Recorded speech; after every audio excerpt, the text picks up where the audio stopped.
Assalamualaikum warahmatullahi wabarakatuh. Perkenalkan, nama saya Dwi Setianingsih dengan NIM 28921500153, mata kuliah Manajemen Operasional, Prodi Manajemen, Fakultas Ekonomi dan Bisnis, dosen pengampu Bapak Dermawan MM di Universitas Pancasatri Bekasi. Pengertian manajemen operasional. Nama J. H. Heiser dan Barry Rader merupakan nama yang cukup berpengaruh di dunia manajemen.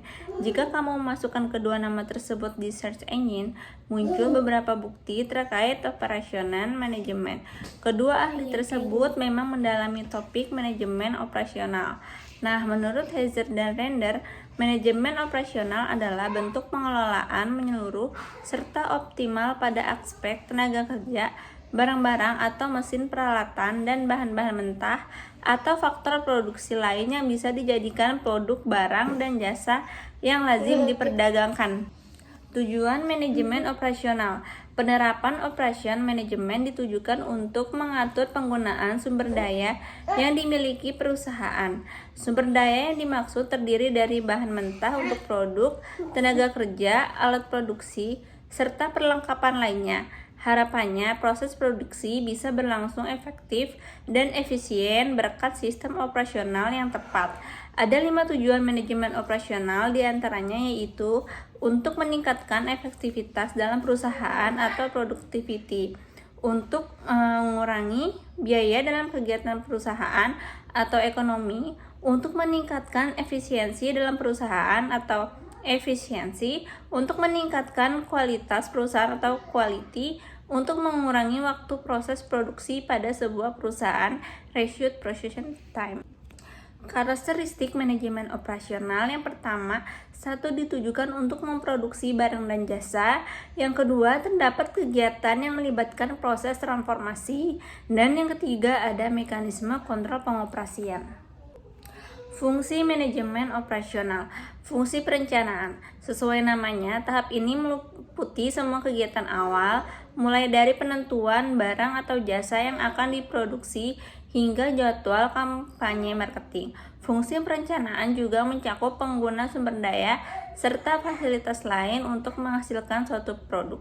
Itulah alasan seorang manajer operasional dituntut untuk bisa mengembangkan program, kebijakan, dan prosedur yang dibutuhkan untuk mencapai tujuan operasi perusahaan. Fungsi pengorganisasian. Untuk menjalankan semua kegiatan bisnis, kamu perlu menentukan jumlah sumber daya manusia yang dibutuhkan.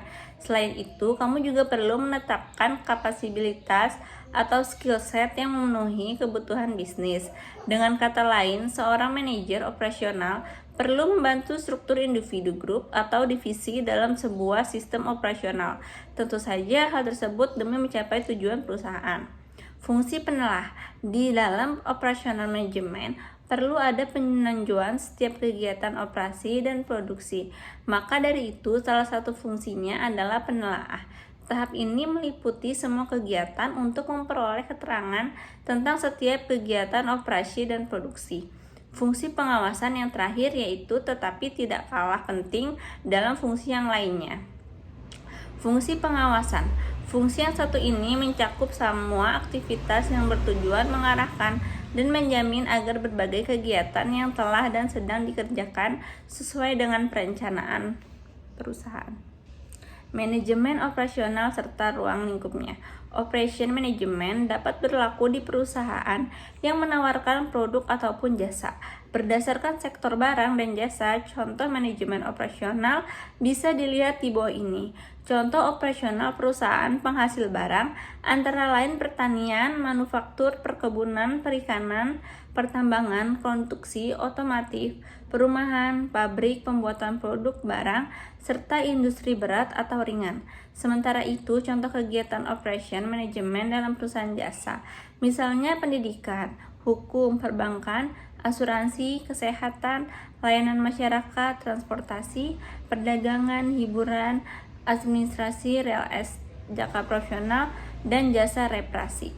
Di samping contoh tersebut, terdapat 3 ruang lingkup manajemen operasional, yaitu ada perencanaan sistem produksi, pengendalian produksi, dan sistem informasi produksi.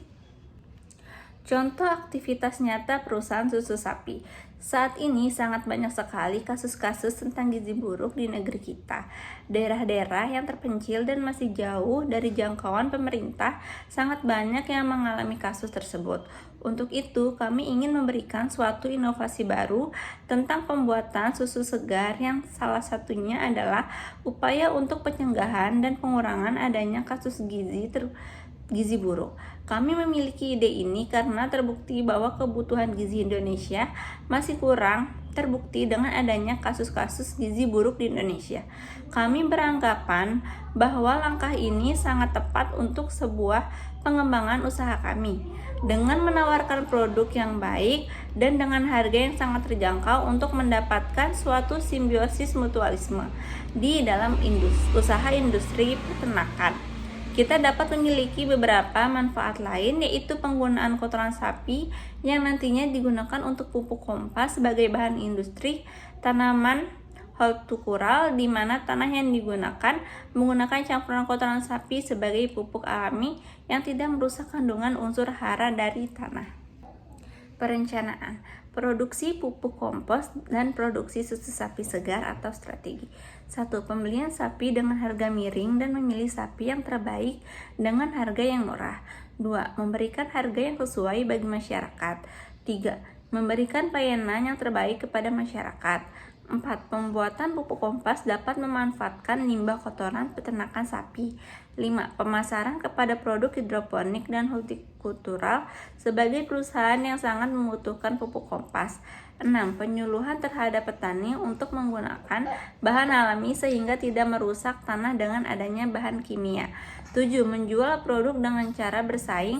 Dan 8. Memilih lokasi wilayah kota yang memiliki lahan kecil dan membutuhkan penghijauan.